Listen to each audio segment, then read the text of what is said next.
അനുഗ്രഹീതമായ ഈ നല്ല സമയത്തിന് വീണ്ടും ദൈവത്തിന് സ്തോത്രം ചെയ്യുന്നു. ഒരിക്കൽ കൂടെ തിരുവെഴുത്തുമായിട്ട് ദൈവസന്നിധിയിൽ നിൽപ്പാൻ ദൈവനെ പ്രാപ്തനാക്കിയതിനെ ഓർത്ത് ദൈവത്തിന് സ്തോത്രം. കഴിഞ്ഞ ആഴ്ചവട്ടങ്ങളിലൊക്കെ തിരുവെഴുത്ത് എന്ന് കേൾക്കുകയും ഗ്രഹിക്കുകയും ചെയ്ത എല്ലാ ദൈവമക്കൾക്കായിട്ട് ദൈവത്തിന് സ്തോത്രം ചെയ്യുന്നു. തിരുവെഴുത്തുകളെ കൂടുതലായി ഗ്രഹിപ്പാനും കർത്താവിൻ്റെ സന്നിധിയിൽ ദൈവത്തിനൊത്തവണ്ണം ദൈവകൃപയ്ക്കൊത്തവണ്ണം ജീവിപ്പാനും കൂടുതൽ ദൈവത്തോടടുത്ത് ചെല്ലുവാനും ഇടയാക്കി എന്ന് വിശ്വസിക്കുന്നു. പ്രിയ സഭയ്ക്ക് കടന്നു വന്ന ദൈവമക്കൾക്ക് ഇത് ഓൺലൈൻ മീഡിയയിലൂടെ കാണുന്ന എല്ലാ ദൈവമക്കളെ ഓർത്തുകൊണ്ട് ദൈവത്തിന് സ്തോത്രം ചെയ്യുന്നു. തുടർന്ന് നിങ്ങളുടെ സഹകരണത്തിന് നന്ദി അറിയിക്കുന്നു.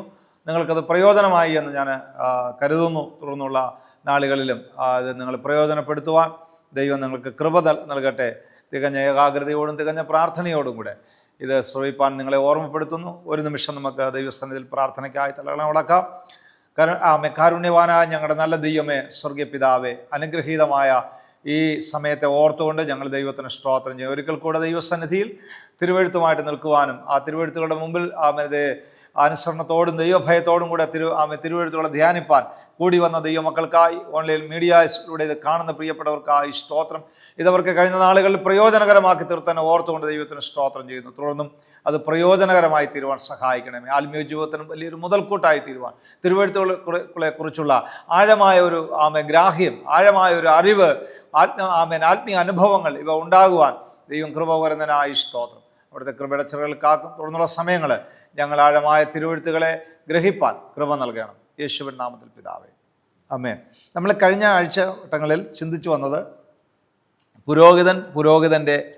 പുരോഹിതൻ്റെ വസ്ത്രം എന്നിവയെക്കുറിച്ചാണ് നമ്മൾ ചിന്തിച്ചുകൊണ്ടിരുന്നത്. അത് തീർന്നില്ല. ഇനിയും അതിൻ്റെ ചില ഭാഗങ്ങളിലൂടെ നമുക്ക് ചിന്തിക്കേണ്ടതുണ്ട്. ഒന്ന്, പുരോഹിതൻ്റെ വസ്ത്രം ഉള്ളങ്കിയായിട്ട് വെള്ള പഞ്ഞിനൂൽ കൊണ്ടുള്ള അങ്കി. രണ്ടാമത് ഏഫോദിൻ്റെ നീല നൂൽ കൊണ്ട് ഉണ്ടാക്കിയ ഏഫോദിൻ്റെ അങ്കി. ആ ഏഫോദിൻ്റെ അങ്കിയെക്കുറിച്ചാണ് നമ്മൾ കഴിഞ്ഞ ആഴ്ചവട്ടങ്ങളിൽ ചിന്തിച്ചു വന്നത്. ഏഫോദിൻ്റെ അങ്കി നീല നൂൽ കൊണ്ടുള്ള പുറത്തെ അങ്കി. ആ അങ്കിയുടെ അറ്റത്ത് താഴെ വിളുമ്പിലായിട്ട് രണ്ട് വസ്തുക്കളെ തുന്നിച്ചേർപ്പാനായിട്ട് ദൈവകൽപ്പന ഉണ്ടായിരുന്നു. അത് നമ്മൾ അത് ഇങ്ങനെ തുടർന്ന് ചിന്തിച്ചുകൊണ്ട് വരികയാണ്. നമുക്കൊരു വാക്യം വീണ്ടും വായിച്ച് ആ ഭാഗങ്ങളെ കുറച്ചുകൂടെ കവർ ചെയ്യാനായിട്ട് ആഗ്രഹിക്കുകയാണ്. പുറപ്പാട് പുസ്തകം 28-ാം അധ്യായം അതിൻ്റെ 33 മുതലുള്ള വാക്യം വായിക്കണം. നീലനൂൽ, തൂമ്രനൂൽ, ചുമപ്പുനൂൽ എന്നിവ കൊണ്ട് ചുറ്റും അതിന്റെ വിളുമ്പിൽ മാതളപ്പഴങ്ങളും അവയുടെ ഇടയിൽ ചുറ്റും പൊന്നുകൊണ്ട് മണികളും ഉണ്ടാക്കണം. അങ്കിയുടെ വിളുമ്പിൽ ചുറ്റും ഒരു പൊന്മണി, ഒരു മാതളപ്പഴം, ഒരു പൊന്മണി, ഒരു മാതളപ്പഴം ഇങ്ങനെ വേണം. ശുശ്രൂഷ ചെയ്യുകയിൽ അഹരോൻ അത് ധരിക്കണം. യഹോവയുടെ മുൻപാകെ വിശുദ്ധ മന്ദിരത്തിൽ കടക്കുമ്പോഴും പുറത്തു വരുമ്പോഴും അവൻ മരിക്കാതിരിക്കേണ്ടതിന് അതിന്റെ ശബ്ദം കേൾക്കണം. മതി. നമ്മളിവിടെ വായിച്ച വേദഭാഗം ഈ നീല അങ്കിയുടെ നിലയങ്കി, അല്ലെങ്കിൽ പൂർണ്ണമായിട്ടുള്ള പാദം വരെ ഏതാണ്ട് മുട്ടിന് താഴെ വരെ മറയ്ക്കപ്പെടുന്ന ആ അങ്കിയുടെ വിളുമ്പിൽ ചെയ്യേണ്ട രണ്ട് പ്രധാനപ്പെട്ട വസ്തുക്കളാണ്. ഒന്ന്, മാതളപ്പഴം. രണ്ട്, സ്വർണം കൊണ്ടുള്ള തങ്കം കൊണ്ടുള്ള മണി.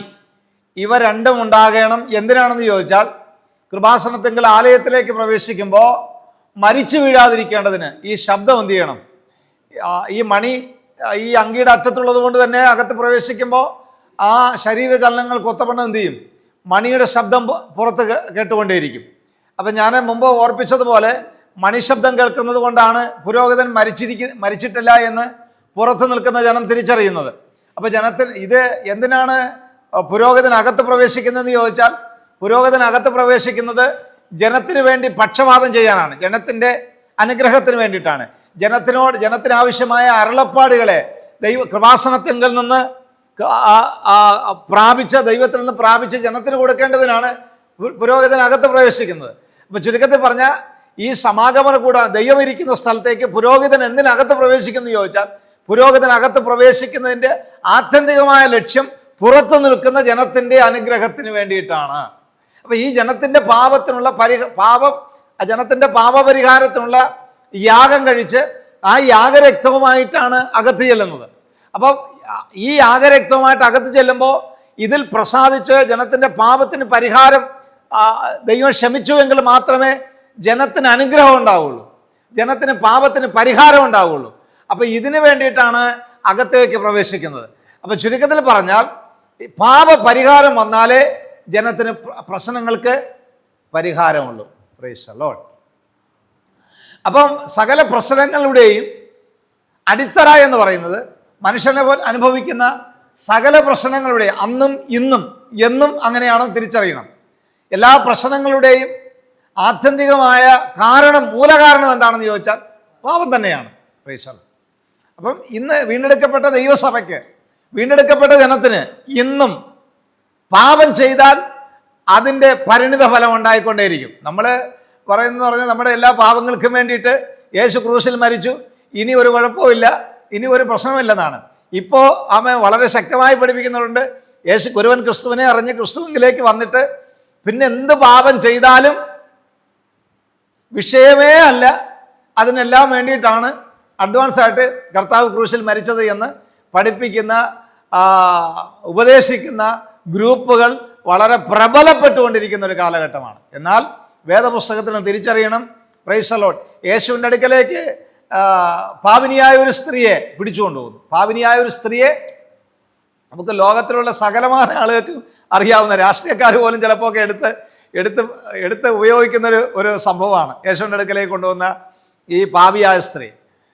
അപ്പോൾ ഈ പാപിയായ സ്ത്രീ വ്യഭിചാരത്തിൽ പിടിക്കപ്പെട്ട് ഒരു സ്ത്രീയെ പിടിച്ചാൽ അവളെ കല്ലെറിഞ്ഞു കൊല്ലണമെന്നാണ് ന്യായപ്രമാണത്തിൻ്റെ പ്രമാണം. അങ്ങനെ യേശു എന്ത് ചെയ്യുന്നു എന്നറിയാനായിട്ട്, യേശു നീതിയുള്ള വിധിയാണോ വിധിക്കുന്നതെന്ന് അറിയേണ്ടതിന് അവിടെ യേശുവിൻ്റെ മുമ്പിലേക്ക് സ്ത്രീയെ പിടിച്ചുകൊണ്ട് വന്നു. സ്ത്രീയെ പിടിച്ചുകൊണ്ട് വന്നപ്പോൾ യേശു ആദ്യം ചെയ്ത കാര്യം അവളെ കല്ലെറിയാനുള്ള കൽപ്പന പുറപ്പെടുവിക്കുകയല്ല ചെയ്തത്. യേശു മൗനമായിട്ടിരുന്നവർ തറയിൽ എഴുതിക്കൊണ്ടിരുന്നു. എന്നിട്ട് യേശു പറഞ്ഞു, നിങ്ങളിൽ പാപം ചെയ്യാത്തവൻ എന്ത് ചെയ്യട്ടെ, ആദ്യം ഇവളെ കല്ലെറിയട്ടെ. ഇവിടെ യേശുവിൻ്റെ മുമ്പിൽ നിൽക്കുന്നത് പിടിക്കപ്പെട്ട പാപിയാണ്. എന്നാൽ ഈ സ്ത്രീയുടെ ചുറ്റും നിൽക്കുന്നത് പിടിക്കപ്പെടാത്ത പാപികളാണ്. മനസ്സിലാകുന്നവർക്കായി സ്തോത്രം. അപ്പം അവിടെ എഴുതാത്തൊരു കാര്യം പറയാം. എൻ്റെ ഒരു സങ്കല്പത്തിൽ പറയാം. ഇവിടെ യേശു എഴുതിയത് ഏറ്റവും മുമ്പിൽ നിന്ന് കുട്ടപ്പൻ്റെയും ജോർജ് കുട്ടിയുടെയും സോമൻ്റെയും, മനസ്സിലായോ എന്ന് എനിക്ക് തോന്നുന്നു. അവരൊക്കെ ചെയ്തു കൂട്ടിയ, ഇരുട്ടിൻ്റെ മറവിൽ ചെയ്തു കൂട്ടിയ പാപങ്ങളെ, ഓരോരുത്തരുടെയും പാപങ്ങളെ ലിസ്റ്റിട്ട് എഴുതി കാണും. പ്രൈസ്. എന്തായാലും ശരി, യേശു സ്ത്രീയോട് അവസാനമായി പറഞ്ഞൊരു കാര്യമാണ്, സ്ത്രീയെ ആരും നിന്നെ കുറ്റം വിധിച്ചില്ലല്ലോ, ഞാനും നിന്നെ എന്ത് ചെയ്യുന്നില്ല, ഒരു കുറ്റവും വിധിക്കുന്നില്ല, മേലിൽ പാപം ചെയ്യരുത്. അപ്പൊ നീ ഇപ്പൊ അറിഞ്ഞു, നീ വിധി കൽപ്പിക്കുന്നവന്. അപ്പൊ യേശു വിധി കൽപ്പിക്കുന്നവനെന്ന് ഇസ്രായേൽ ജനം പറയാതെ പറഞ്ഞു എന്നുള്ളതാണ്. അവൻ രാജാതി രാജാവാണെന്നും മഹാപുരോഹിതനാണെന്നും രാജാവാണെന്നും അവർ പറയാതെ പറഞ്ഞതിൻ്റെ ഒരു അടയാളം കൂടെയാണ്. അപ്പൊ യേശു വിധി കൽപ്പിച്ച പറഞ്ഞത്, നീ ഇന്നലെ വരെ ഇതിനെപ്പറ്റി അറിയില്ലായിരുന്നു, പക്ഷെ ഇന്നു മുതൽ ഞാനും നിന്നെ വെറുതെ വിട്ടിരിക്കുക. പക്ഷെ ഇന്ന് നീ എന്നെ അറിഞ്ഞിരിക്കുന്നു, പാപത്തിന്റെ കാഠിന്യവും പാപത്തിന്റെ ശിക്ഷയെക്കുറിച്ച് നീ വ്യക്തമായിട്ട് അറിഞ്ഞിരിക്കുന്നു. അതുകൊണ്ട് നീ ഇനി എന്ത് ചെയ്യണം, ഇനി മേലിൽ പാപം ചെയ്യരുത്. ഒരിക്കൽ യേശു സൗഖ്യമാക്കിയ ഒരു രോഗിയെ പിന്നെയും യേശു സൗഖ്യത്തോടെ കണ്ടു. പ്രൈസല്ലോ. അവനെ കണ്ടപ്പോൾ യേശു പറഞ്ഞത് എന്താണ്, മേലിൽ നീ പാപം ചെയ്യരുത്, മേലിൽ നീ എന്ത് ചെയ്യരുത്, പാപം ചെയ്യരുത്. അപ്പൊ യേശു ക്രിസ്തുവിന്റെ പ്രമാണം, പുതിയ നിയമ കൃപയുടെ പ്രമാണം എന്ന് പറയുന്നത് മേലിൽ പാപം ചെയ്യും. യേശുവിനെ അറിഞ്ഞ ശേഷം എന്ത് ചെയ്യരുത്, പാപം ചെയ്യരുത്. നമുക്ക് എബ്രായ ലേഖനത്തിലേക്ക് വരാം, മടങ്ങി വരാം. നമ്മൾ നിർത്തി വെച്ച് പോകുന്ന ഭാഗം കൂടെ ഒന്ന് ഓർമ്മയിലിരിക്കാം.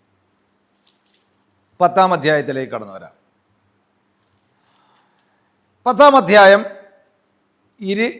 അതിൻ്റെ 26-ാം വാക്യം മുതൽ വായിച്ച്. സത്യത്തിന്റെ പരിജ്ഞാനം ലഭിച്ച ശേഷം ഇത് ഏതാ സത്യം? ഞാനേ വഴിയും സത്യവുമാകുന്നു എന്ന് പറഞ്ഞ ക്രിസ്തുവാകുന്ന സത്യത്തെ, പുതിയ നിയമസഭ സത്യത്തിന്റെ പരിജ്ഞാനം ലഭിച്ച ശേഷം, സത്യത്തെ അറിഞ്ഞ ശേഷം, അതിന്റെ പരിജ്ഞാനം ലഭിച്ച ശേഷം നാം മനഃപൂർവ്വമായി പാപം ചെയ്താൽ പാപങ്ങൾക്ക് വേണ്ടി ഇനി ഒരു യാഗവും ശേഷിക്കാതെ ന്യായവിധിക്കായി ഭയങ്കരമായ ഒരു പ്രതീക്ഷയും എതിരാളികളെ ദഹിപ്പിക്കാനുള്ള ക്രോധാഗ്നിയുമേയുള്ളൂ. അപ്പൊ ചുരുക്കത്തിൽ പറഞ്ഞാൽ ബൈബിൾ വളരെ വ്യക്തമായിട്ട് രേഖപ്പെടുത്തുന്നു, സത്യത്തിൻ്റെ പരിജ്ഞാനം ലഭിച്ച ശേഷം മനഃപൂർവ്വം നമ്മൾ പാപം ചെയ്താൽ, ക്രിസ്തുവിനെ അറിഞ്ഞ ശേഷം മനഃപൂർവ്വം പാപം ചെയ്താൽ, പണ്ട് ന്യായപ്രമാണ പ്രകാരം ഒരുവൻ മനഃപൂർവ്വം പാപം ചെയ്താൽ അതിന് യാഗമുണ്ട്. യാഗം കഴിച്ചെന്ത് ചെയ്യാം? പരിഹാരം പ്രാപിക്കാം. എന്നാൽ പുതിയ നിയമത്തിൽ ഇനി എന്ത് ചെയ്യും? യാഗം നിർത്തലാക്കി. സകലരുടെ പാപങ്ങൾക്ക് വേണ്ടി ക്രിസ്തു ഏകയാഗമായി തീർന്നു. അതുകൊണ്ട് ഇനി കഴിക്കാൻ വേറെ യാഗങ്ങളില്ല. അതുകൊണ്ട് മനഃപൂർവ്വമായി പാപം ചെയ്താൽ പാപങ്ങൾക്ക് വേണ്ടി ഇനി എന്തില്ല? ഭയങ്കരമായൊരു ന്യായവിധി അല്ലാതെ, ക്രോധാഗ്നി കോപാഗ്നി അല്ലാതെ വേറൊന്നും ശേഷിക്കുന്നില്ല എന്നാണ് വേദപുസ്തകത്തിൻ്റെ വാക്ക്. ഹല്ലേലൂയ. അതുകൊണ്ട് പല പഠിപ്പിക്കലുകളും കാണും. അവരവർക്ക് ഇഷ്ടമുള്ളതിനനുസരിച്ച് പോകാം. സകലത്തിനും സ്വാതന്ത്ര്യം ദൈവം നൽകിയിട്ടുണ്ട്. ക്രിസ്തുവിൻ്റെ വിശ്വാസത്തിലേക്ക്, നിത്യതയിലേക്ക് ഒരുവനെയും പിടിച്ചു കെട്ടിയോ അടിച്ചേൽപ്പിച്ചോ കൊണ്ടുവരുന്ന ഒരു മാർഗമല്ല ക്രിസ്തുവിൻ്റെ മാർഗം. നിനക്ക് ഇഷ്ടമുണ്ടെങ്കിൽ തിരഞ്ഞെടുക്കാം. ഇഷ്ടമുണ്ടെങ്കിൽ എന്ത് ചെയ്യാം? തിരഞ്ഞെടുക്കാം. അപ്പോൾ ഞാൻ പറഞ്ഞു വന്നിട്ട് സാരാംശം, ഈ മഹാപുരോഹിതൻ ദൈവാലയത്തിലേക്ക്, ദൈവത്തിങ്കിലേക്ക്, കൃപാസനത്തിങ്കിലേക്ക് ചെല്ലുമ്പോൾ ജനത്തിൻ്റെ പാപത്തിന് പരിഹാരം വന്നില്ലെങ്കിൽ മരിച്ചു വീഴും. അപ്പം ജനത്തിൻ്റെ അനുഗ്രഹത്തിൻ്റെ തടസ്സമായി നിൽക്കുന്നത് എല്ലാ കാലത്തും അവിടെ പാപങ്ങളാണെന്നാണ് ഞാൻ മുമ്പേ പറഞ്ഞു വന്നത്. അപ്പം പഴയ നിയമത്തിലായാലും ശരി, പുതിയ നിയമത്തിലായാലും ശരി, സത്യത്തിൻ്റെ പരിജ്ഞാനം ലഭിച്ച ശേഷം പാപം ചെയ്താൽ അതിന് ശിക്ഷാവിധിയുണ്ട്. അതാണ് വേദപുസ്തകത്തിൽ പറഞ്ഞിരിക്കുന്നത്. അപ്പോൾ നമ്മുടെ അനുഗ്രഹങ്ങൾക്ക് തടസ്സമായി നിൽക്കുന്നത് നമ്മൾ തന്നെയാണ്. അപ്പം ഞാൻ ഈ പറഞ്ഞു വരുന്ന സാരം, അപ്പോൾ പഴയ നിയമപ്രകാരം പുരോഹിതനകത്തേക്ക് പ്രവേശിക്കുമ്പോൾ ജനത്തിൻ്റെ ആവശ്യങ്ങൾക്ക് വേണ്ടി, ജനത്തിൻ്റെ പ്രശ്നങ്ങൾക്ക് പരിഹാരത്തിന് വേണ്ടി ആലയത്തിൻ്റെ കൃപാസനത്തിലേക്ക് ചെല്ലുമ്പോൾ മരിച്ചു വീഴാതിരിക്കേണ്ടതിന് അവൻ ജീവനോടിരിക്കുന്നു എന്ന് പുറത്ത് നിൽക്കുന്നവർക്ക് വ്യക്തമായ അറിവ് നൽകുന്നത് അകത്തെ പുരോഹിതൻ്റെ ശരീരതലത്താൽ ഉണ്ടാകുന്ന ഈ മണിശബ്ദമാണ്. ആ മണിശബ്ദം നിലച്ചിട്ടില്ലെങ്കിൽ അപ്പോൾ ഇതിനൊരു പ്രത്യേകതയുണ്ട്. ഈ മഹാപുരോഹിതൻ ആലയത്തിലേക്ക് ഈ പ്രാകാരം വഴിയായി ഇതിൻ്റെ ആലയത്തിലേക്ക് ഉൾപ്രവേശിക്കുമ്പോൾ പുറത്ത് പ്രാകാരത്തിലും കൂടാരത്തിലുമൊക്കെ ഇരിക്കുന്ന ജനം, ഒരു പരിധിവരെ ഈ പ്രാകാരത്തിലും ആളുള്ളൂ, ബാക്കിയെല്ലാം ഇതിന് ചുറ്റുമുള്ള കൂടാരങ്ങളാണ്. പ്രാകാരത്തിലും കൂടാരത്തിലും ഇരിക്കുന്ന ജനം പുരോഹിതനകത്ത് പ്രവേശിക്കുമ്പോൾ വളരെ ശ്രദ്ധയോടിരിക്കും. എന്താണെന്നറിയാമോ? ഈ മണിശബ്ദം കേൾക്കുന്നുണ്ടോ എന്ന് വളരെ ശ്രദ്ധയോടുകൂടെ പുറത്ത് നിൽക്കും, വളരെ ഭയത്തോടുകൂടെ നിൽക്കും. അതിൻ്റെ അർത്ഥമെന്ന് പറഞ്ഞാൽ, മഹാപുരോഹിതനകത്ത് കയറി മരിച്ചു പോയെങ്കിൽ പിന്നെ ഞങ്ങൾക്ക് രക്ഷയില്ല. പുറത്ത് നിൽക്കുന്ന സാമാന്യ ജനത്തിന് രക്ഷയില്ല. അവരുടെ പ്രശ്നങ്ങൾക്ക് പരിഹാരമില്ല. അതുകൊണ്ട് പുരോഹിതൻ മരിക്കാതിരിക്കേണ്ടത് ഇവരുടെ കൂടെ ആവശ്യമാണ്. അപ്പം ഇവർ ആവലോടെ കാത്തിരിക്കും. മണിശബ്ദം കേൾക്കുന്തോറും ഇവിടെ ഉള്ളത്തിൽ ആനന്ദമാണ്. കാരണം ഞങ്ങളുടെ പാപങ്ങൾക്കും പരിഹാരമായി പുരോഹിതൻ അകത്ത് ജീവിച്ചിരിക്കുന്നു. അവൻ മടങ്ങി വരും എന്നുള്ള പ്രതീക്ഷ, അവൻ മടങ്ങി വരുമെന്നുള്ള പ്രത്യാശയും പ്രതീക്ഷയും ഇവിടെ അകത്തിരിക്കുന്നതുകൊണ്ട് ഇവർക്ക് സന്തോഷമാണ്. ഇത് എന്തിനു നിഴലെന്ന് ചോദിച്ചാൽ, നമ്മുടെ കർത്താവായ യേശു ക്രിസ്തു തൻ്റെ ജനത്തിൻ്റെ പാപത്തിന് വേണ്ടി പ്രാകാരമാകുന്ന ഭൂമിയിലേക്ക്, ഞാൻ മുമ്പ് ഓർപ്പിച്ചിട്ടുണ്ട്, സ്ഥിരമായി ശ്രവിക്കുന്ന പ്രിയപ്പെട്ട നിങ്ങൾക്കറിയാം, ഈ പ്രാകാരം ഭൂമിക്ക് നിഴലാണ്, നമ്മൾ നിൽക്കുന്ന ഭൂമിക്ക് നിഴലാണ്. ഈ മനുഷ്യൻ പാപം ചെയ്തത് പ്രാകാരമാകുന്ന ഈ ഭൂമിയിൽ വെച്ചാണ്. അതുകൊണ്ട് തന്നെ തിരിച്ച് നോക്കണം, മനുഷ്യൻ പാപം ചെയ്തത് ഭൂമിയിൽ വെച്ചാണ്. മനുഷ്യനിൽ വസിക്കുന്ന ആത്മാവ് ഏതെന്ന് ചോദിച്ചാൽ ഉയരത്തിലെ ദൈവത്തിൻ്റെതാണ്. അതിന് സംശയമൊന്നുമില്ലല്ലോ. അവൻ മണ്ണുകൊണ്ട് മനുഷ്യനെ ഉണ്ടാക്കിയിട്ട് ആത്മാവിനെ അവന് ഉള്ളത്തിലേക്ക് എന്ത് ചെയ്തു? ഊതി. അവനെ ജീവനുള്ള ദേഹിയാക്കി തീർത്തു. സഭാപ്രസംഗം പറയുന്നത്, മനുഷ്യൻ ജീവനെ വിട്ടാൽ മണ്ണ് എടുത്ത മണ്ണിലേക്ക് തിരികെ ചേരുന്നു. ആത്മാവ് തന്നവൻ്റെ അടുക്കലേക്ക് എന്ത് ചെയ്യുന്നു? ഉയരത്തിലേക്ക് മടങ്ങി ചെല്ലുന്നു. അപ്പൊ ഈ ആത്മാവിനെ മടക്കി നിത്യതയിൽ കൊണ്ടുപോവുക എന്നുള്ളത് ദൈവത്തിങ്കലേക്ക്, അവിടെ നിന്ന് ഉയരത്തിൽ നിന്ന് തന്ന ആത്മാവിനെ തിരിച്ചവിടെ എത്തിക്കുക എന്നുള്ളത് ദൈവത്തിൻ്റെ പദ്ധതിയാണ്. എന്നാൽ ആ ആത്മാവിനെ താൽക്കാലികമായി ഈ ഭൂമിയിലാണ് ദൈവം മനുഷ്യനെ സൃഷ്ടിച്ച് ഇവിടെയാണ് ആക്കി വെച്ചിരുന്നത്. അപ്പൊ ഇവിടെ വെച്ചാണ് പാപം ചെയ്തത്. ഈ പാപം ചെയ്ത മനുഷ്യനെ ഇവിടെ ഇതേ നിലവാരത്തിൽ മുകളിൽ കൊണ്ടുപോകാനൊക്കെ ഇല്ല. അതുകൊണ്ടാണ് പ്രാകാരമാകുന്ന ഭൂമിയിൽ വെച്ച് പാപം ചെയ്ത മനുഷ്യനെ പ്രാകാരമാകുന്ന ഭൂമിയിൽ വെച്ച് തന്നെ അവന്റെ പാപത്തിന് പരിഹാരം വരുത്തുവാൻ ഉയരത്തിൽ നിന്ന് കൃപാസനമാകുന്ന സ്വർഗത്തിൽ നിന്ന് തൻ്റെ പുത്രൻ ഭൂമിയിലേക്ക് വന്നത്. മനസ്സിലാകുന്നവർക്കായി സ്തോത്രം. അപ്പൊ ഇവിടെ നോക്കണം, ഇത് കണക്റ്റാണ്. അതാണ് ഈ ന്യായപ്രമാണം നിഴലെന്ന് പറയുന്നത്. എത്ര ആഴമേറിയ സത്യം ഇതിനകത്ത് ഉള്ളടക്കം ചെയ്തിരിക്കുന്നു നോക്കൂ. അതുകൊണ്ട് തന്നെ പ്രാകാരത്തിൽ നിൽക്കുന്ന ജനത്തിന്, പാളയത്തിനകത്ത് നിൽക്കുന്ന ജനത്തിന്റെ പാപപരിഹാരത്തിന് വേണ്ടി പ്രാകാരത്തിൽ വെച്ച് പുരോഹിതൻ യാഗം കഴിച്ചിട്ട് പ്രാകാരത്തിൽ നിന്ന് വിശുദ്ധ സ്ഥലം വഴിയായി കൃപാസനത്തിൽ എത്തുന്നത്. ഇതുപോലെ നമ്മുടെ മഹാപുരോഹിതനായ ക്രിസ്തു ഭൂമിയിലേക്ക് വന്ന് നമ്മുടെ പാപങ്ങൾക്ക് പരിഹാരം വരുത്തിയിട്ട് എങ്ങനെ? സ്വന്തം യാഗത്താൽ പരിഹാരം വരുത്തിയിട്ട്, മൃഗങ്ങളുടെ യാഗത്താലല്ല, സ്വന്തം എല്ലാത്തിലും ശ്രേഷ്ഠമായ ഉന്നതമായ പാപമില്ലാത്ത ഊനമില്ലാത്ത ആട്ടിൻകുട്ടിയായ ലോകസ്ഥാപനത്തിന് മുമ്പ് നിർണയിക്കപ്പെട്ട ആട്ടിൻകുട്ടിയായ ക്രിസ്തു നമുക്ക് വേണ്ടി സ്വയം യാഗമായി തീർന്നിട്ട് പിതാവിന്റെ അടുക്കലേക്ക് പ്രാകാരമാകുന്ന ഭൂമിയിൽ നിന്ന് വിശുദ്ധ സ്ഥലമായ സ്വർഗം വഴിയായി ആകാശമണ്ഡലത്തിൽ കൂടെ സ്വർഗമായ കൃപാസനത്തിങ്കലേക്ക് പോയി. പുരോഹിതൻ കൃപാസനത്തിങ്കൽ എത്തി. മണിശബ്ദം അവിടെ ദൈവമായിട്ട് ആശയവിനിമയം നടത്തുമ്പോ ആ യാഗരക്തം അവിടെ നിയമവട്ടത്തിലേക്ക് തളിക്കുമ്പോ ചലനം കൊണ്ട് ഈ മണി ശബ്ദിക്കുന്നത് പോലെ കൃപാസനത്തിങ്കൽ എത്തി എന്നുള്ളതിന്റെ അടയാളമാണ് മണിശബ്ദം. അതുപോലെ നമ്മുടെ കർത്താവ് തന്റെ പിതാവാം ദൈവത്തിന്റെ അടുക്കൽ എത്തി എന്നുള്ളതിന്റെ പ്രത്യക്ഷമായ പ്രാകാരത്തിൽ നമ്മുടെ കാതുകളിൽ എത്തുന്ന ഒരു ശബ്ദമുണ്ട്. അതാണ് പരിശുദ്ധാത്മാവിന്റെ അന്യഭാഷയാകുന്ന മണിശബ്ദം. 1-2 വാക്യം കൂടെ നമുക്ക് എടുത്ത് വായിക്കാം. Praise the Lord. യോഹന്നാന്റെ സുവിശേഷം 16-ാം അധ്യായം 7-8 വാക്യങ്ങൾ. യോഹന്നാന്റെ സുവിശേഷം. എന്നാൽ ഞാൻ നിങ്ങളോട് സത്യം പറയുന്നു, ഞാൻ പോകുന്നത് നിങ്ങൾക്ക് പ്രയോജനം. ഞാൻ പോകാഞ്ഞാൽ കാര്യസ്ഥൻ നിങ്ങളുടെ അടുക്കൽ വരികയില്ല. അപ്പൊ ഞാൻ പോകാഞ്ഞാൽ കാര്യസ്ഥൻ നിങ്ങളുടെ അടുക്കൽ വരികയില്ല. ഞാൻ പോയാൽ അവനെ നിങ്ങളുടെ അടുക്കൽ അയക്കും. അവൻ വന്ന് പാപത്തെക്കുറിച്ചും നീതിയെക്കുറിച്ചും ന്യായവിധിയെക്കുറിച്ചും ലോകത്തിന് ബോധം വരുത്തും. നമുക്ക് 1-2 വാക്യം കൂടെ ഒന്ന് വായിക്കാമോ? അപ്പോസ്തല പ്രവൃത്തി 1:4. ഇവിടെ കഴിഞ്ഞ ആഴ്ച അതിന് ഒരു അല്പമായി ചിന്തിച്ചെന്ന് തോന്നുന്നു. അപ്പോസ്തല പ്രവൃത്തി 1:4. അവൻ അവരുമായി കൂടിയിരിക്കുമ്പോൾ അവരോട് നിങ്ങൾ യെരൂശലേമിൽ നിന്നും വാങ്ങി പോകാതെ എന്നോട് കേട്ട പിതാവിന്റെ വാഗ്ദത്തത്തിനായി കാത്തിരിപ്പീൻ. അപ്പോ ഞാൻ പോകുന്നത് നല്ലത്. ഞാൻ അവിടെ എത്തിയാൽ, പിതാവിന്റെ അടുക്കൽ എത്തിയാൽ, ഞാൻ പിതാവിനോട് ചോദിച്ചിട്ട് പരിശുദ്ധാത്മാവ് എന്ന കാര്യസ്ഥനെ എവിടേക്ക് അയക്കും? പ്രാകാരമാകുന്ന ഈ ഭൂമിയിലേക്ക് അയക്കും. കാരണം ദൈവത്തിന്റെ പ്രതിനിധികൾ, ദൈവത്തിന്റെ മക്കൾ പാപപരിഹാരം പ്രാപിച്ചവൻ ഇവിടെ നിൽക്കുന്നത്, പ്രാകാരത്തിലാണ് നിൽക്കുന്നത്. മനസ്സിലാകുന്നവർക്കായി സ്തോത്രം. അപ്പൊ ഇവിടേക്ക് അയക്കും.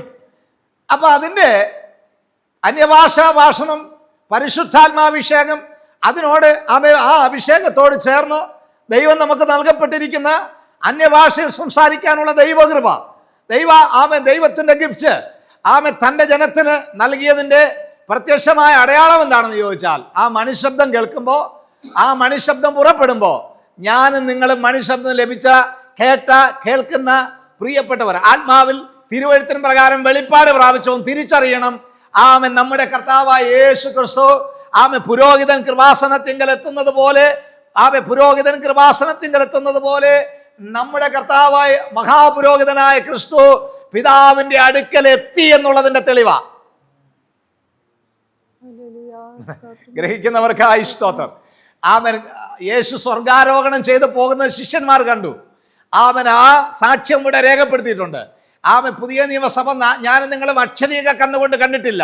എന്നാൽ തൻ്റെ അപ്പോസ്തലന്മാരും അതേ വിശുദ്ധന്മാരും രേഖപ്പെടുത്തിയിരിക്കുന്ന തിരുവെഴുത്തുകളിലൂടെ പരിശുദ്ധാത്മാവിനാൽ രേഖപ്പെടുത്തിയിരിക്കുന്ന തിരുവെഴുത്തുകളുടെ നമ്മളത് വിശ്വസിക്കുന്നു. കാണാതെ വിശ്വസിക്കുന്ന നമുക്കും നമ്മുടെ ആത്മാവിൽ അതിൻ്റെ ഉറപ്പ് തരുന്നതിനാണ് കർത്താവ് എന്ത് ചെയ്തിരിക്കുന്നത്? രക്ഷിക്കപ്പെട്ടവനെ സഭയോട് ചേർത്തിട്ട് സ്നാനപ്പെട്ടവനെ, രക്ഷിക്കപ്പെട്ടവന്റെ മേൽ സ്നാനപ്പെട്ടവന്റെ മേൽ അതിൻ്റെ ഓർഡർ അനുസരിച്ച് ദൈവകൃപയിൽ ക്ഷമ പ്രാപിച്ചവന്റെ മേൽ ഉയരത്തിൽ നിന്ന് ആ ആത്മാവിനെ പകർന്നു. ഞാൻ പോകാഞ്ഞാൽ പോകുന്നത് നല്ലത്, പോകാഞ്ഞാൽ കാര്യസ്ഥൻ വരില്ല. അപ്പൊ കാര്യസ്ഥൻ എൻ്റെയും നിങ്ങളുടെയും മേൽ വന്നപ്പോ നമുക്ക് ഉറപ്പായി കർത്താവ് അങ്ങെത്തിയിട്ട് പിതാവിന്റെ അടുക്കൽ എത്തി എന്നുള്ളത്. ഇത് പ്രാപിക്കാത്തവർക്ക് വാ കൊണ്ട് പറയുന്ന ഉറപ്പേ ഉള്ളൂ. പ്രാപിച്ച നമുക്ക് ഉറപ്പ് ദൈവം തന്നിരിക്കുക. 2, നമ്മുടെ പാപങ്ങളെ ക്ഷമിച്ചു. അപ്പൊ നോക്കണം, പുരോഹിതനകത്തേക്ക് പ്രവേശിച്ചിട്ട് മണിശബ്ദത്തോടുകൂടെ ജീവനോടെ തിരിച്ചു വരുമ്പോ ജനത്തിന് ഉറപ്പ്, ഞങ്ങളുടെ പാപങ്ങളെല്ലാം ക്ഷമിച്ച് കിട്ടിയിട്ടുണ്ട്. മനസ്സിലാകുന്നവർക്ക് ഇഷ്ടം, ഞങ്ങളുടെ പാപങ്ങൾ ക്ഷമിച്ചു എങ്കിലേ. അതുകൊണ്ടാണ് മഹാപുരോഹിതൻ എന്ത് ചെയ്ത് മരിക്കാതെ പുറത്തേക്ക് വന്നത്. ഇതുപോലെ പ്രൈസ് ദി ലോർഡ്, ഇവിടെ യേശു ക്രിസ്തുവിന്റെ രക്തത്താൽ വിശ്വസിക്കുന്ന ആ യാഗത്തിൽ വിശ്വസിക്കുന്നവന്റെ, ശ്രദ്ധിച്ച് കേൾക്കണം, ഇതൊരു മർമ്മമാണ്. പ്രിയപ്പെട്ടവരെ, ഓൺലൈൻ മീഡിയാസിലൂടെ കാണുന്ന പ്രിയപ്പെട്ടവരെ, ഇതൊരു മർമ്മമാണ്. ചിലർക്ക് ഇതൊരു പരിഹാസമാകാം, ചിലർക്ക് ഇത് അവിശ്വാസമാകാം, ചിലർക്ക് മോശത്വമാകാം. പക്ഷേ വിശ്വസിക്കുകയും പ്രാപിക്കുകയും ചെയ്തിരിക്കുന്ന ഞങ്ങൾക്ക് ഇത് ദൈവശക്തിയാണ്, ജീവന്റെ ബലമാണ്, ജീവന്റെ സമൃദ്ധിയാണ്. അപ്പോൾ നോക്കണം, ഇവിടെ ഈ ജനത്തിന്റെ പാപപരിഹാര യാഗവുമായ യാഗരക്തമായ അകത്ത് പോയിട്ട് പുറത്തേക്ക് വരുമ്പോൾ ജനത്തിന് വിശ്വാസം ഉറപ്പായി, ഞങ്ങളുടെ പാപങ്ങളെ, ഞങ്ങളുടെ പുരോഹിതൻ ജീവിച്ചിരിക്കുന്നത് കൊണ്ട് ഞങ്ങളുടെ പാപത്തിന് പരിഹാരം വന്നിരിക്കുന്നു. അപ്പോൾ യേശു ക്രിസ്തുവിന്റെ രക്തത്താൽ വിശ്വസിക്കുന്ന വീണ്ടെടുക്കപ്പെട്ട ദൈവവേദലിന് വ്യക്തിപരമായി നിനക്ക് നിന്റെ പാപങ്ങൾ ക്ഷമിച്ചു തന്നിരിക്കുന്നു എന്നുള്ളതിൻ്റെ, സ്വർഗത്തിലെ ദൈവം ക്ഷമിച്ചു തന്നിരിക്കുന്നു എന്നുള്ളതിൻ്റെ നമ്മുടെ വ്യക്തിപരമായ ഉറപ്പാണ് നമ്മുടെ അന്തരാത്മാവിൽ ദൈവം പറഞ്ഞിരിക്കുന്ന അഭിഷേകം എന്ന പരിശുദ്ധാത്മാവും അന്യഭാഷയും. ഹല്ലേലൂയ. ഇതിൽ കൂടുതൽ ഇനി വ്യക്തമായിട്ട് പറയുക, നമ്മുടെ ഈ വിഷയത്തോടുള്ള ബന്ധത്തിൽ ഇനി ഈ പരിശുദ്ധാത്മാവ് അന്യഭാഷ എന്നൊക്കെ ഉള്ളൊരു വിഷയം പ്രത്യേകിച്ച് എടുക്കുമ്പോൾ അത് കുറച്ചുകൂടെ വിശദമായിട്ട് നമുക്ക് ചിന്തിക്കാം. അപ്പോൾ ഇത് സാമാന്യബോധമുള്ള അനുഭവ സമ്പത്തുള്ള എല്ലാ ദൈവമക്കൾക്കും സംശയം കൂടാതെ മനസ്സിലാകുന്ന കാര്യമാണ്. ഇത് അവിശ്വസിക്കുന്നവർക്ക് ഇതിനകത്ത് ഒരുപാട് തർക്കങ്ങളും വാദഗതികളും വിമർശനങ്ങളും ഒക്കെ ഉണ്ടാകാം. അവരെ പറ്റിയല്ല പറയുന്നത്. ഇത് ഓരോ പ്രാവശ്യവും കേൾക്കുമ്പോൾ ഈ അനുഭവം പ്രാപിച്ചിരിക്കുന്ന ദൈവമക്കൾക്ക് അത് ദൈവശക്തിയായോടെ അന്തരാത്മാവ് വ്യാപരിച്ചുകൊണ്ടേയിരിക്കും. ഇത് കേൾക്കുമ്പോൾ അവിടെ ഉള്ളത്തിനകത്ത് എന്ത് ചെയ്യുക, ജീവന്റെ തുടിപ്പുണ്ടാകും. ശരിയല്ലേ? ഇത് കേൾക്കുമ്പോൾ ഒരു പ്രാവശ്യം കൂടെ നമ്മളത് കേൾക്കുമ്പോൾ നമ്മുടെ അകത്തൊരു ഒരിക്കൽ കൂടെ ഒരു പ്രത്യാശയും ഒരു ജീവന്റെ തുടിപ്പും അകത്തുണ്ടാകും. അതിനെ ഓർത്ത് ഞാൻ ദൈവത്തിന് സ്തോത്രം ചെയ്യുന്നു. ഹല്ലേലൂയ. ഇനി രണ്ടാമത് മറ്റൊരു കാര്യം കൂടെ. ഇപ്പം നമ്മുടെ മഹാപുരോഹിതൻ എന്ത് ചെയ്തിട്ടില്ല, മരിച്ചിട്ടില്ല എന്നുള്ളതിൻ്റെ തെളിവാണ് ഈ മണിശബ്ദം. മറ്റൊരു കാര്യം കൂടെ ഞാൻ പറയാം. നമ്മുടെ ഇനി ഇത് അക്ഷരാർത്ഥത്തിലുള്ള 1-2 കാര്യങ്ങളെ ഞങ്ങൾ ഓർമ്മപ്പെടുത്തി. ഇനി മറ്റൊരു മണ്ഡലത്തിലേക്ക് വരാം. ഇവിടെ നമ്മൾ വായിക്കുന്നത് ആലയങ്ങളുടെ കാലം കഴിഞ്ഞുപോയി, ആലയത്തിനകത്ത് ദൈവം വസിച്ച കാലവും കഴിഞ്ഞുപോയി. ഇവിടേക്ക് നമ്മൾ വരുമ്പോൾ നിങ്ങളല്ലോ ജീവനുള്ള ദൈവത്തിൻ്റെ ആലയം, ഞാനും നിങ്ങളുമാണ് ആലയം. ഇവിടെ വീണ്ടെടുക്കപ്പെട്ട ക്രിസ്തുവിൻ്റെ രക്തത്താൽ വീണ്ടെടുക്കപ്പെട്ട വിശ്വാസി, ശുശ്രൂഷകൻ, അത് ചെറുതോ വലുതോ പ്രായഭേദമന്യേ ക്രിസ്തുവിനെ രക്ഷകരായി സ്വീകരിച്ച സകലരും ദൈവത്തിൻ്റെ ആലയമാണ്. മനുഷ്യന്റെ കൈപ്പണിയായി ചെയ്ത ഒരാലയത്തിനകത്തും നീ കോടികൾ മുടക്കി ചെയ്താലും പൊന്നുകൊണ്ട് പൊതിഞ്ഞാലും പുതിയ നിയമസഭയ്ക്ക് അവർ മനുഷ്യ കൈകളാൽ ചെയ്യപ്പെട്ടിരിക്കുന്ന ഒരു കെട്ടിടത്തിനകത്തും ദൈവം വസിക്കുന്നില്ല. പ്രത്യുത നമ്മൾ അതിനകത്ത് കൂടി വരുമ്പോൾ, രക്ഷിക്കപ്പെട്ട ദൈവജനം കൂടി വരുമ്പോൾ അവരുടെ നടുവിൽ ദൈവാത്മാവിൻ്റെ വ്യാപാരം ഉണ്ടാകും.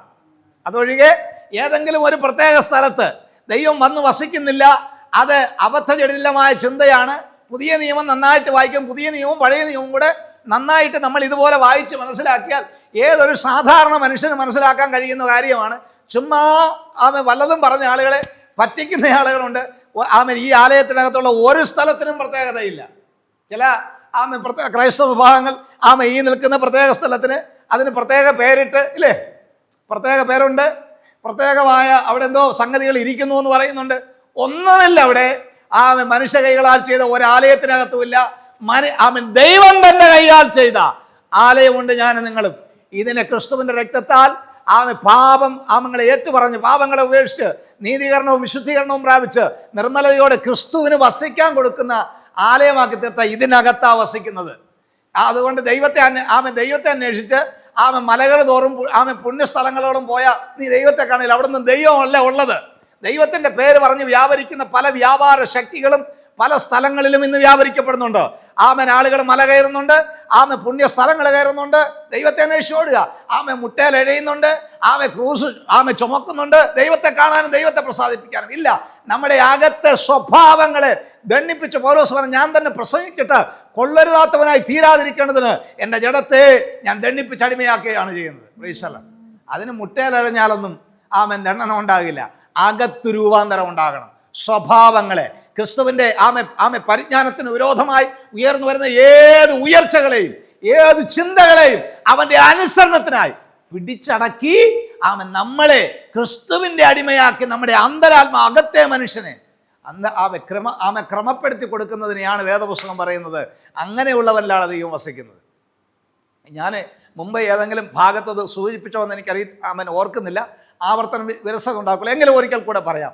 ദൈവം തമ്പുരാൻ ലോകത്തിന് സൃഷ്ടിച്ച സകല ജീവജാലങ്ങളെ നോക്കിയിട്ട് എല്ലാത്തിനെയും നല്ലതെന്നാണ് പറഞ്ഞത്. അങ്ങനല്ലേ പറഞ്ഞത്? വലിയ ഞാനിവിടെ പറഞ്ഞല്ലോ എന്ന് എനിക്കറിയില്ല, ഞാനത് വീണ്ടും പറയുന്നത്. ഈ പാമ്പിന് ധാരാളം വിഷമുള്ളതാണ് പാമ്പ്.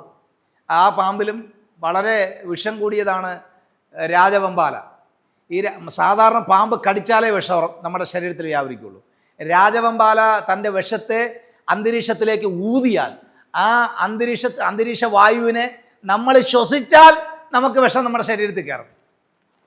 അത്ര കാഠിന്യമുള്ളതാ രാജവെമ്പാല. അപ്പോൾ അതിനെപ്പോലും നോക്കിയിട്ട് ദൈവം തമ്പുരാൻ എന്ത് പറഞ്ഞില്ല? ദൈവം അത് കൊള്ളരുതാത്തതാണ്, ഞാൻ സൃഷ്ടിച്ചു പോയല്ലോ എന്ന് പറഞ്ഞില്ല. എന്നാൽ ദൈവം എല്ലാത്തിനെയും സൃഷ്ടിച്ചിട്ട് മനുഷ്യനെ ഉണ്ടാക്കുകൊണ്ട് യഹോവ എന്ത് ചെയ്തു? അനുദപിച്ചു. ഞാൻ മുമ്പ് പറഞ്ഞു, ഇതിവിടെ പറഞ്ഞു ഇല്ലെന്ന് എനിക്ക് ഓർമ്മയില്ല. അപ്പം യഹോവ മനുഷ്യനെ സൃഷ്ടിച്ചതുകൊണ്ട് അനുദപിച്ചു. അവൻ്റെ ബാല്യം മുതൽ ശൈശവം കഴിഞ്ഞാൽ പിന്നെ അടുത്ത ഘട്ടം ഏതാണ്? ബാല്യം. ശൈശവം, ബാല്യം, യൗവനം. ശൈശവം, ബാല്യം, കൗമാരം, യൗവനം, വാർദ്ധക്യം. ഇങ്ങനെ അങ്ങ് അവിടെ തുടങ്ങി ഇങ്ങനെ അവസാനിച്ച് പോവുകയാണ്. അപ്പോൾ ഇതിൽ ശൈശവം കഴിഞ്ഞാൽ, അതുകൊണ്ടാണ് യേശു പറഞ്ഞ ശിശുക്കളെ എൻ്റെ അടുക്കിലേക്ക് വിടുവിൻ, ഉള്ളതല്ലോ ദൈവരാജ്യം. അപ്പോൾ ഈ ശൈശവം കഴിഞ്ഞാൽ യേശു പറഞ്ഞ ബാല്യം മുതൽ അവൻ്റെ നിരൂപണങ്ങൾ, അവൻ്റെ ചിന്തകളെല്ലാം എങ്ങനെയുള്ളത്? ദോഷമുള്ളത്. ഉൽപ്പത്തി പുസ്തകത്തിൽ പറഞ്ഞിട്ടുണ്ട് ദോഷമുള്ളത്. യഹോവ മനുഷ്യനെ ഉണ്ടാക്കുകൊണ്ട് അനുദപിച്ചു എന്ന് പറഞ്ഞാൽ മനുഷ്യനെ ഈ പുറത്ത് കാണുന്ന മനുഷ്യനല്ല, അകത്തിരിക്കുന്ന വേറൊരു മനുഷ്യൻ. അപ്പം അവനെയാണ് എന്ത് ചെയ്യേണ്ടത്? പിടിച്ചടക്കേണ്ടതിന് അവനെയാണ് ക്രമപ്പെടുത്തേണ്ടത്, അവനെയാണ് പിടിച്ചു കെട്ടേണ്ടത്. അവനാണ് വില്ലൻ. അല്ലാതെ അവനെ പിടിച്ചടക്കാതെ നമ്മളെ ഈ ജഡത്തെ എന്തൊക്കെ രീതിയിൽ തണ്ണിപ്പിച്ചാലും അവൻ ഉപവസിക്കുന്നതല്ല, ഞാൻ ഉപവസിക്കുന്നതിന് വിരോധമായിട്ടല്ല പറയുന്നത്. നമ്മൾ എന്തിനാ ഉപവസിച്ചാലും ഈ അകത്തെ മനുഷ്യനെ തണ്ണിപ്പിക്കാൻ വേണ്ടിയിട്ടാണ്. അകത്തെ മനുഷ്യനെ ചിട്ടയ്ക്കകത്ത് നിർത്താൻ കഴിയുന്നില്ലെങ്കിൽ നമ്മൾ പരാജയപ്പെട്ടവനാണ്. പ്രീശല്ലോ, ലേലൂയ. അപ്പം ഞാനിവിടെ ഈ പറഞ്ഞു വന്നതിൻ്റെ സാരം, ഞാനിവിടെ പറഞ്ഞു വന്നൊരു കാര്യമുണ്ട്. നമ്മുടെ ആലയം, ഞാൻ പറഞ്ഞു വന്നത് നമ്മുടെ ശരീരമാകുന്ന ആലയത്തെ ക്രമപ്പെടുത്തി ദൈവത്തിന് കൊടുക്കാത്തിടത്തോളം ഒരാലയത്തിലും ദൈവം വസിക്കില്ല. അങ്ങനെ കൊടുക്കുന്നവൻ്റെ മേലാണ് ദൈവം വന്ന് വസിക്കുന്നത്. അപ്പം ഞാൻ നിങ്ങളിലും നിങ്ങൾ എന്നിലും വസിപ്പീൻ. അപ്പം അങ്ങനെ ദൈവാത്മാവ് വീണ്ടെടുക്കപ്പെട്ട പുതിയ മനുഷ്യനാകുന്ന ദൈവാലയത്തിൽ, ഞാനും നിങ്ങളുമാകുന്ന ദൈവാലയത്തിൽ വന്ന് വസിച്ചാൽ നമ്മുടെ പാപങ്ങളെ ദൈവം ക്ഷമിച്ചു തന്നു എന്നുള്ളതിൻ്റെ പ്രത്യക്ഷമായ അടയാളമാണ് ദൈവമക്കളെ. അത് നമ്മളെല്ലാവരും അത് പ്രാപിച്ചിരിക്കണം. നമ്മുടെ പാപങ്ങളെ ദൈവം ക്ഷമിച്ചു തന്നു എന്നുള്ളത് ഞാൻ കഴിഞ്ഞ ആഴ്ച അത് ആവർത്തിച്ചു. പിന്നെയും ഒന്നുകൂടെ ഓർപ്പിച്ച് പറയുക, നമ്മുടെ പ്രത്യക്ഷമായ നമുക്കുള്ള ഉറപ്പാണ് പരിശുദ്ധാത്മാവിൻ്റെ അഭിഷേകം. ഈ ആത്മാവ്, ചുരുക്കത്തിൽ പറഞ്ഞാൽ ദൈവം നമ്മളിലും നാം അവനിലുമായിട്ട് ജീവിക്കുന്ന അനുഭവം. അപ്പോൾ ഈ അനുഭവത്തിൽ നമ്മുടെ അകത്ത് നമ്മൾ വീണ്ടെടുക്കപ്പെട്ട മനുഷ്യൻ, വീണ്ടെടുക്കപ്പെട്ട രാജകീയ പുരോഹിത വർഗമാകുന്ന നമ്മുടെ അകത്ത് വീണ്ടെടുക്കപ്പെട്ട മനുഷ്യൻ അകത്ത് ആത്മമരണം സംഭവിച്ചിട്ടില്ല എന്നുള്ളതിൻ്റെ പ്രത്യക്ഷമായ തെളിവാണ് അന്യഭാഷയിൽ ദൈവത്തോട് ആശയവിനിമയം ചെയ്യാൻ കഴിയുന്ന കഴിവ്. മനസ്സിലാകുന്നവർക്കായി ഇഷ്ടം. ഇത് വീണ്ടും ഒരിക്കൽ കൂടെ പറയാം. ഇതിനെപ്പറ്റി അവിശ്വാസിയും ഇത് പ്രാപിക്കാത്ത ആളുകൾക്ക് ഇതെന്താണെന്നറിയില്ല. Praise the Lord. എന്നാൽ പ്രാപിച്ചവനോട് ഞാൻ പറയാം, നമ്മുടെ അകത്ത മനുഷ്യൻ, വീണ്ടെടുക്കപ്പെട്ട മനുഷ്യൻ അന്തരാത്മാവിൽ മരണം സംഭവിച്ചിട്ടില്ല എന്ന്. വീണ്ടെടുക്കപ്പെട്ടവന് വീണ്ടും മരണം സംഭവിക്കാം, വീണ്ടും ആത്മമരണം സംഭവിക്കാം. അത് സംഭവിച്ചിട്ടില്ല എന്ന് നമുക്ക് തിരിച്ചറിയാൻ കഴിയുന്നത് ആത്മാവിൽ, പരിശുദ്ധാത്മാവിൽ അന്യഭാഷകളിൽ ദൈവത്തോട് സംസാരിക്കാൻ കഴിയുന്ന അനുഭവത്തിലാണ്. ഇനി അന്യഭാഷകളിൽ രണ്ട് തരത്തിൽ സംസാരിക്കാം. നാം അന്യഭാഷകൾ ദൈവത്തോട് ആശയവിനിമയം ചെയ്തു വന്ന ആ അറിവിലും ഓർമ്മയിലും നമുക്ക് വേണമെങ്കിൽ ഒരു പരിധി വരെ നമുക്ക് പറയാം. അത് പറയുന്നവന് തിരിച്ചറിയാം ഇത് ആത്മാവിലല്ല, ഞാൻ വെറുതെ പറയുകയാണെന്നറിയാം. എന്നാൽ അതല്ലാതെ ആത്മാവിൻ്റെ സമൃദ്ധിയിൽ നിന്ന് പറയുന്ന ഒരു അനുഭവമുണ്ട്. അത് കുറഞ്ഞു പോയാൽ മരിച്ചു എന്നാണ് എൻ്റെ അർത്ഥം. അപ്പം നമ്മുടെ അകത്ത് ജീവിക്കുന്ന ക്രിസ്തു, നമ്മുടെ അകത്ത് നമ്മുടെ ആത്മ മനുഷ്യരിൽ മരണം സംഭവിച്ചിട്ടില്ല എന്നുള്ളതിൻ്റെ ഒരു പ്രത്യക്ഷമായ, നമുക്ക് വ്യക്തിപരമായി ഓരോരുത്തർക്കും ലഭിക്കുന്ന ഒരു അറിവ് കൂടെയാണ് നമ്മുടെ അകത്ത് നിന്ന് ഈ മനുശബ്ദം പുറത്തേക്ക് വരുന്നത്. അവയെല്ലാം പോയിട്ട് പിന്നെ ആളുകളെ കേൾപ്പിക്കാൻ വേണ്ടി പറയുന്നതിൻ്റെ കാര്യമല്ല ഞാൻ ഈ പറഞ്ഞത്. നമ്മുടെ അകത്ത് വ്യക്തിപരമായിട്ട് നമുക്ക് തിരിച്ചറിയാനുള്ളത്, ഞാൻ അകത്ത് മരിച്ചിട്ടില്ല, വീണ്ടെടുപ്പ് പ്രാപിച്ച ഞാൻ മരിച്ചിട്ടില്ല, ഞാൻ ജീവിക്കുന്നു എന്ന് തിരിച്ചറിയുന്നത്, ഞാൻ ആത്മാവിൽ ജീവിക്കുന്നു, ആത്മമണ്ഡലം ജീവിച്ചിരിക്കുന്നു എന്ന് തിരിച്ചറിയുന്നത് ഈ മണിശബ്ദത്താലാണ്. ഞാൻ ഇനി അതിനെക്കുറിച്ച് കൂടുതലായിട്ട് വിവരിക്കാനായിട്ട് ആഗ്രഹിക്കുന്നത്, നമുക്ക് താഴേക്ക് വരണം. അപ്പോൾ അതിൻ്റെ ഒരു പ്രധാന കാര്യമാണ്. കർത്താവ് നമ്മെ സഹായിക്കട്ടെ. ഈ ഭാഗം കൊണ്ട് ഞാൻ ആ മണിയോടുള്ള ബന്ധത്തിൽ ഒരു സബ്ജക്റ്റ് അവിടെ അവസാനിപ്പിച്ചിട്ട് അടുത്ത ഭാഗത്തേക്ക് പോകുവാൻ കർത്താവിൽ ശരണപ്പെടുകയാണ്. Praise the Lord. കർത്താവ് നമ്മെ അനുഗ്രഹിക്കുമാറാകും.